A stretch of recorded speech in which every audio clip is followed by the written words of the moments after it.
Greetings, ghouls! Welcome to Deadsville Daily Booze.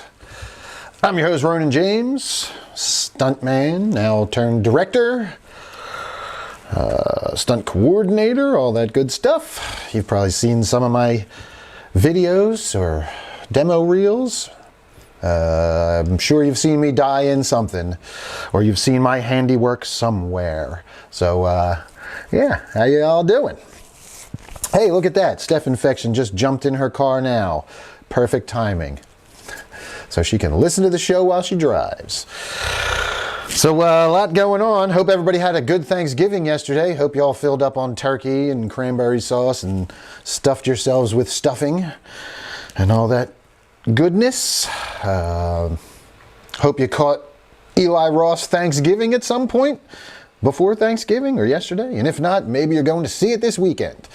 Definitely check it out, and you can always comment or email us and let us know what you thought. And I'm sure we'll be talking more Thanksgiving very soon, and we could read your comments on Deadsville Horror Talk or here on Daily Booze Live. You can email deadsvillehorrortalk@gmail.com.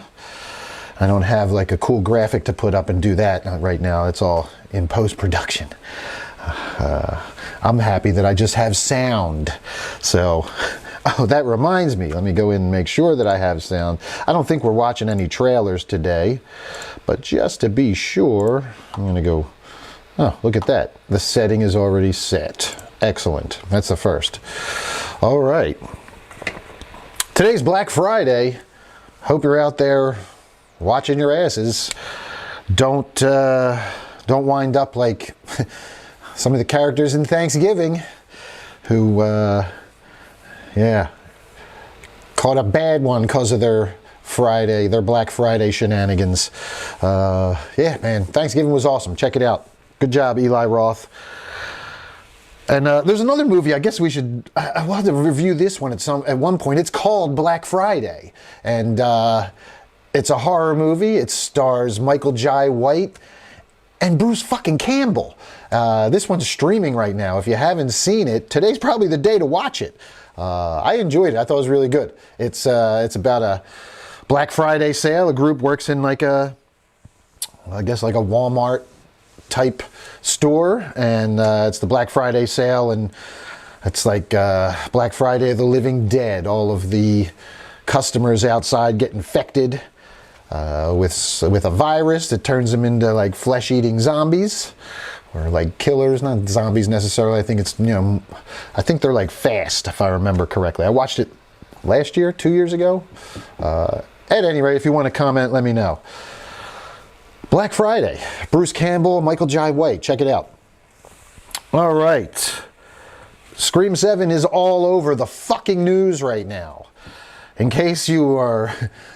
Well, it was Turkey Day yesterday, so I don't know how many of you are following the story, but it's everywhere. Pop over here and get our picture-in-picture going.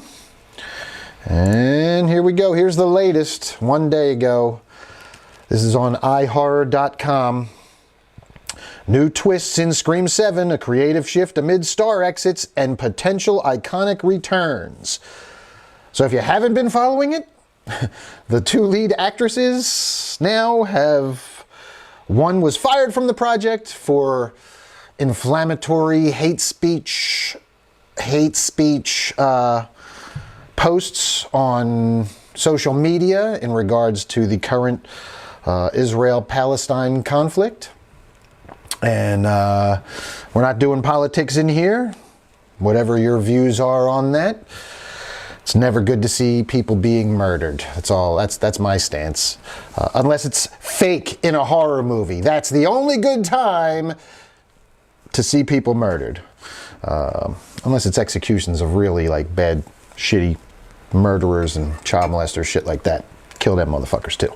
But aside from that, we're not going into politics. The company decided that she probably breached her contract by posting hate speech, so they fired her from the project. That was Melissa Barrera, who plays the older sister of the two siblings. She's the one that was the daughter of Billy Loomis. So while that was kind of like a cool little side story that was going on there, and they kept kind of hinting that she might take up the mantle and become the killer herself, we're not going to see that now. And oh well, I'll be honest with you, I wasn't a huge fan of the last two Screams.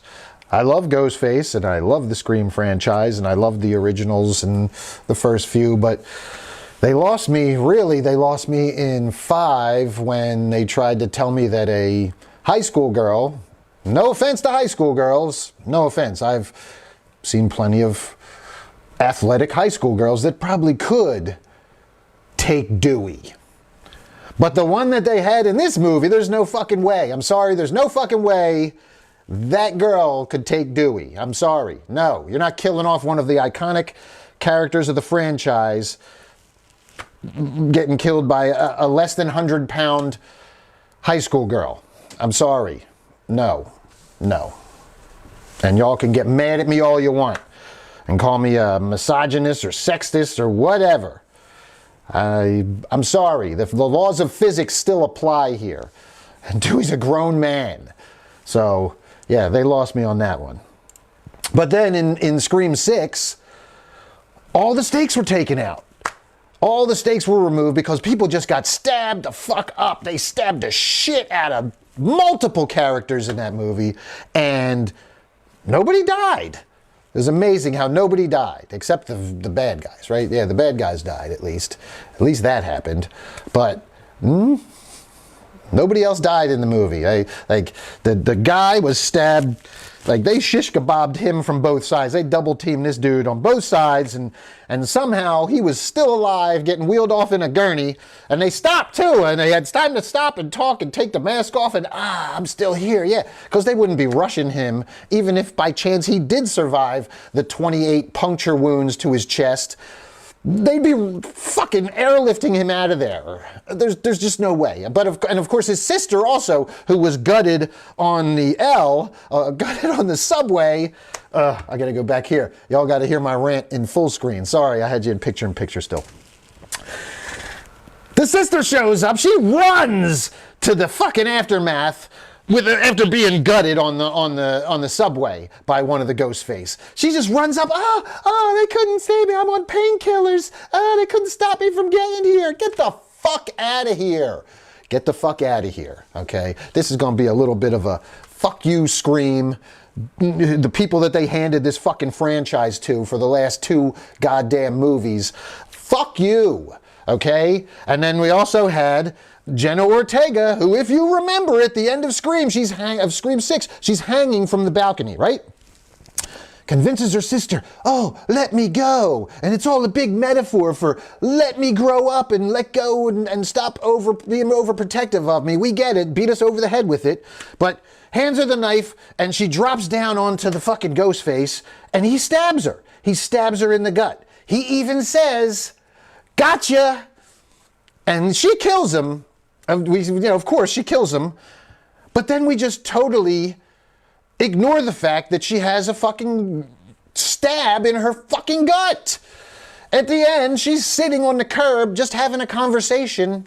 The two sisters just sitting there. And she's got an open gut wound, but no, there's no medical attention being paid to her, nothing. She actually goes and talks to the other characters, and then they walk off into the fucking sunset. She doesn't get into an ambulance or anything. It was so fucking bad. All right? And I love Scream. The best scene in it was when Gale fights Ghostface, but that's another pet peeve of mine. And that's movies in general, but this one did it, like, gratuitously. How many times can somebody get hit in the fucking head with a frying pan and still get right the fuck back up and keep chasing a victim? It's infuriating. It drives me up a fucking wall. You guys agree with me? I'm curious. Let's go back to picture in picture. I'm jumping back to Facebook now. Come on, anybody? Steph says, Scream 6 took the satire too far, way too far to where it made me so angry. Yeah, agreed. I fucking... the ending scene was so bad. It was so fucking bad, the end. Just Chad being alive, Mindy running up with the gut shot, and then they don't even, I mean, did the directors just forget that Jenna Ortega was stabbed because they wanted their little happy ending so bad? I've read the interviews. They wanted a happy ending. They wanted to take it in. You know what? Fuck your happy ending. Fuck that fucking movie. Oh, man. See, I just get so fucking mad. So, right now, for me, all this that's going on, this is a good thing. It's a good thing, because now they have to change the fucking story, all right? No offense to Melissa Barrera and Jenna Ortega, but I'm glad they're gone, because now it forces the fucking creative team behind this, the writers and director, to go a totally different direction. And that's what they're going to have to do. So let's read. I haven't read this yet, so we're going to read it together. And right off the bat, we see the picture of Neve Campbell and Patrick Dempsey there from Scream 3.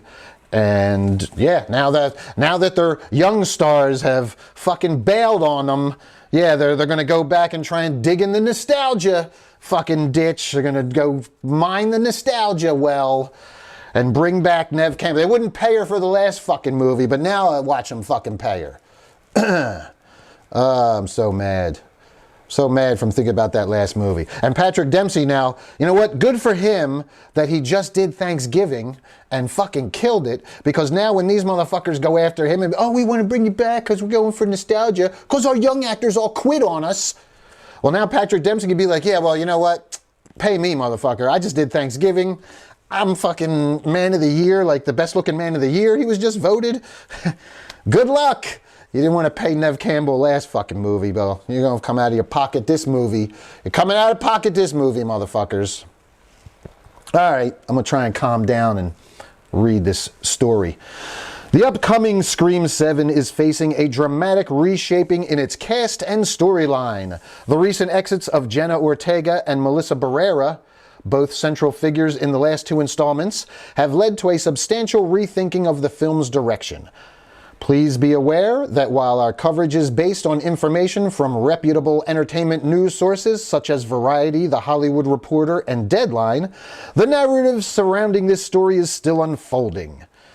We anticipate a more definitive understanding of the facts to emerge in the coming weeks. It's important to note that the Scream franchise is known for its tight-lipped approach regarding script details and cast announcements. Therefore, we advise treating these reports with a degree of skepticism until an official statement is issued. I'm going to tell you right now why all that's that are covering their fucking ass. Because as soon as Jenna Ortega leaked that she was leaving, a whole bunch of news sites jumped on and made it sound like she was leaving because of she was supporting Melissa Barrera's right to free speech or whatever. They tried to make it seem all fucking dramatic and tried to, you know, clickbait you people into reading their fucking stories. Everybody wants you to clickbait and read their stories, so they tried to, you know, piggyback it off of that other one and get you to jump in there. But then they all got fucked. Because then it came out that Jenna Ortega left because of conflicts with Filming Wednesday. They're filming Wednesday in Ireland this year. She's not going to be around to film this fucking movie. And goddamn right, her series, Wednesday, takes precedence over another, you know, probably trash Scream remake. So that's why you have this disclaimer now in here from iHorror. And I mean, everybody takes their stuff from these, saying The Hollywood Reporter, Variety, Deadline. Those are the big ones. And that's where everybody, so of course they pull them in there, just letting you know, hey, it's not our fault that we mixed it up. If they did, I don't know. At any rate, continuing on, the official story is that Ortega was already planning on exiting due to scheduling conflicts with the hit Netflix show Wednesday. Variety reports that Ortega's exit had required the creative team to make some alterations, according to individuals with knowledge, but there were still hopes that the actress might be convinced to come back for some sort of cameo. That no longer seems to be in the cards. Another source familiar with the franchise disputed this, saying Ortega was never in the mix for the new film. Nobody can get their fucking stories straight in Hollywood. Oh, Perhaps the ousting of Barrera was the nail in the coffin for Ortega, giving her the reason to walk away from the film even in a cameo capacity. Variety also points out Ortega and Barrera signed on for 2 Scream movies and fulfilled those obligations with installments 5 and 6. Another source noted they would have needed new deals for the 7th chapter. Oh, now we get a picture of classic Neve Campbell. Here we go. This is when the studio's shitting their pants. Oh no, how are we going to save the franchise? Better pay Neve Campbell. Oh, in the wake of these departures, the franchise is reportedly considering a pivot back to its roots. No shit. Producers are exploring the idea of bringing back Neve Campbell as Sidney Prescott, a character who has been the backbone of the series since its inception. Campbell, who opted out of Scream 6 over a salary dispute, might see a more lucrative offer to reprise her role in the wake of the recent cast shakeup. Yeah, I bet they're really mad they fucking killed off Dewey in part fucking 5 now too, because yeah, you could have had him back too. Dumbasses. Scream creator Kevin Williamson has expressed his desire to see Campbell return. Additionally, writer James Vanderbilt and Guy Busick, responsible for penning Scream 6 and Scream 5, are said to be working on a fresh draft for Scream 7. This draft could potentially include Campbell's character, although negotiations have not yet commenced. Yeah, fuck them guys. They should just scrap those guys and just bring a whole new team in. Just bring a whole new team in, because the last 2 movies fucking sucked. Like I go into a movie and want to enjoy it, so I did my best, but I get so mad at the end when you just see nobody dies. There is no stakes in a movie where nobody fucking dies. Now, I don't give a shit about any of them, and none of the kills, none of it means anything next time I watch a Scream movie because of what they did in this last one. All right, moving on. Patrick Dempsey, who made a memorable appearance in Scream 3, is also on the wish list for a comeback, adding another layer of nostalgia and intrigue to the film's evolving narrative. However, similar to Campbell, Dempsey has not entered any formal negotiations. Yeah, and since they killed Dewey off, this sequence of events has put Scream 7... Oh, are you kidding me? Well, it happened again, ghouls. We got the crash of the laptop. It's the last live stream of this week, so we will get this figured out. I have another laptop that I'm going to set up separately, so I'll get this figured out by next week. Let me see. I know I have this on here. Jump into my phone real quick, and I'm going to finish out this story. Here we go. This sequence of events has put Scream 7 in a unique position. The franchise, known for its unexpected twists and turns both on and off screen, now finds itself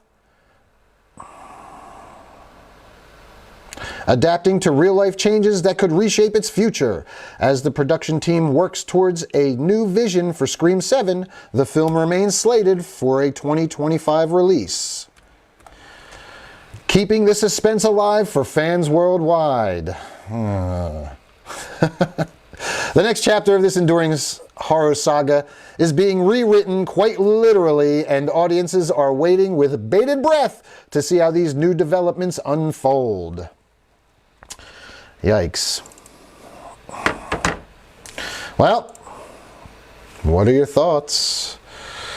I'm gonna bring it back up here and find out in a second. Restore, and bear with me one more second as I restore the pages.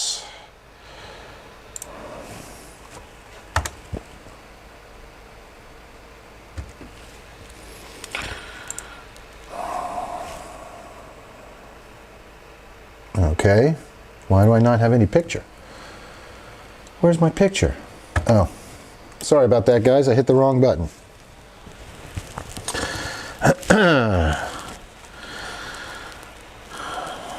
Well, everybody's out Christmas shopping today, or getting their Black Friday shopping in. Not as much comments, not as much activity today. That's why I took off yesterday, guys.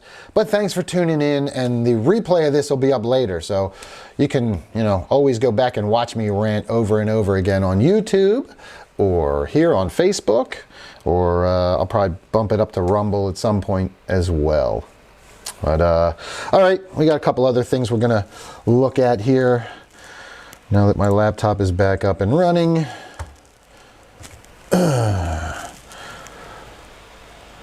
Next up on iHorror, Tim Burton gives a solid update on A Nightmare Before Christmas sequel.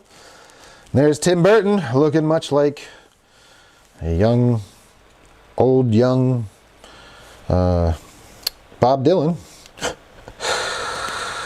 Tim Burton has been giving fans what they have been wanting in recent years. First, he directs a season of the Addams Family spin-off Wednesday. After that, he went for the gold with a Beetlejuice sequel that is in the works. Well, now while talking with Empire, Burton gave us an answer concerning the future of A Nightmare Before Christmas. The film, yep. Okay. They put film in here twice, but the stop-motion film was directed by Henry Selick and had a story by Selick and Burton. While Burton loves the property very much, he doesn't intend on going anywhere with it. I've done sequels, I've done other things, I've done reboots, I've done all that shit, right? I don't want that to happen to this. It's nice that people are maybe interested, but I'm not. Burton went on to say, I feel like that old guy who owns a little piece of property and won't sell to the big power plant that wants to take my land. Empire says that Burton went on, grumpy old prospector voice. Get off my land, you pesky little... You ain't getting this property. I don't care what you want to build on it. You come on my property, where's my shotgun? Oh, Lord. They go on to read the Nightmare Before Christmas synopsis. Nightmare Before Christmas has a ton of fans, and there are a lot of those fans that want a sequel, but it seems that Burton is dead set against it. Gotta love Burton breaking down an old prospectory voice in order to say, get off my lawn. That's fucking great. Fantastic. Are you bummed out that Burton doesn't want to do anything else with Nightmare Before Christmas? Let us know. Well, you can let me know too. Let me know in the comments section of our live cast here. Wow. Yeah, that's funny. I thought because it was a news story that there was actually something brewing, but slow news day here on Black Friday. Yeah, Tim Burton's update is, get off my fucking lawn, you goddamn kids. Fantastic. All right, well, that's going to do it on our news day today. There's nothing else we're not going to get into. Go watch Black Friday later after you get done your Black Friday shopping. And then if you haven't seen Thanksgiving, check that one out as well. And also be sure to like, subscribe, hit the bell, follow Deadsville Horror Talk on Spotify, Black Metal Date Night on social media, Facebook, and all those things, and Deadsville Productions, and we got more brewing. Christmas stuff is right around the corner, folks, so I'm sure we have some Christmas content on the way. And of course, it'll be spooky Christmas content. It's not just going to be run-of-the-mill Christmas content, right? You wouldn't just get regular old happy, Merry Christmas stuff from us. No, it's going to be fucking brutal. All right, that's going to do it for me this week. I get the weekend to relax, maybe work out a couple bugs here, and I will see you again on Monday. Boo believers. Stay spooky!